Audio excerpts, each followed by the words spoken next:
देवताओं के मन में आया कलिकाल में सबसे ज्यादा पाप समुद्र के तट पे ही होंगे।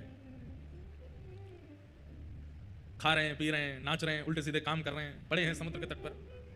बोले जब समुद्र के तट पर ही पाप हो रहे होंगे फिर कहां जाएंगे ये लोग?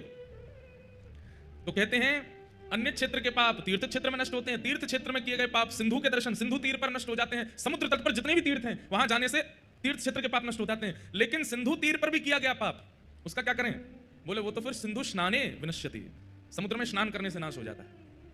आपने तट पर कोई पाप कर दिया तो आप प्रविष्ट हो जाइए, एक डुबकी लगाया और समुद्र में, तो फिर समुद्र में स्नान से तट पर किया गया पाप भी नष्ट हो जाता है। आप सोच रहे हैं गंगा, यमुना, कावेरी, नर्मदा और जितनी भी पुण्य पुण्य नदियां हैं सबका जल है समुद्र में। एक बूंद भी मुख पर जाने से वैसे तो आपका रोम रोम जो है वो पुलकित हो जाएगा। जरा आचमन करके देख लो समुद्र देवता का। एक हमारे भैया हैं, उनको पता ही नहीं था कि समुद्र खारा होता है। ऐसे ऐसे बड़े विशिष्ट महापुरुष हमारे साथ हैं जिन्हें बहुत कुछ नहीं पता, मिलते रहते हैं। उनको यही नहीं पता था कि समुद्र खारा होता है। तो मेरे साथ स्नान करने गए, पहली बार समुद्र देखा। हमने कही भैया समुद्र में स्नान करने से पूर्व कम से कम अंजलि भर करके आचमन करना चाहिए। नदी में तो केवल एक हाथ से करना चाहिए, पर ये तो समुद्र है, यहाँ तो पूरा अंजलि भर के जितना जल आ जाए बिल्कुल ऐसे कस के करना, एक बूंद भी नहीं गिरे, पूरा पी जाना। उन्होंने अंजलि भरी महाराज ऐसे, और जैसे ही पान किया ऐसा लगा मानो 440 का किसी ने करंट लगाया हो। पूरे ऊपर से नीचे तक हिल गए, बाल बाल सब खड़े हो गए उनके। अरे ये तो बड़ा खारा है। राम राम राम। मैंने कि खारा नहीं है, समुद्र का जल खारा उसी को लगता है जिसके भीतर पाप विराजमान होंगे।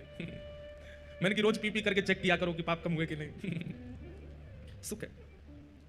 पर यह बात नोट करने की है, अन्य क्षेत्र के पाप पुण्य क्षेत्र में नष्ट होते हैं, पुण्य क्षेत्र के पाप सिंधु तीर पर नष्ट होते हैं, सिंधु तीर में किए गए पाप समुद्र स्नान से नष्ट हो जाते हैं।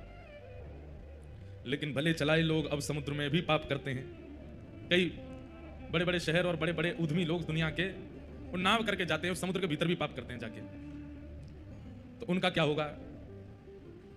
जो समुद्र में स्नान करते करते पाप कर रहे हैं उनका क्या होगा? ठाकुर जी बोले हमने ठेका नहीं ले रखा सारे पापों को नष्ट करने का, फिर तो उसी में डूब के ही मर जाओ, फिर नहीं कोई उपचार है बचने का।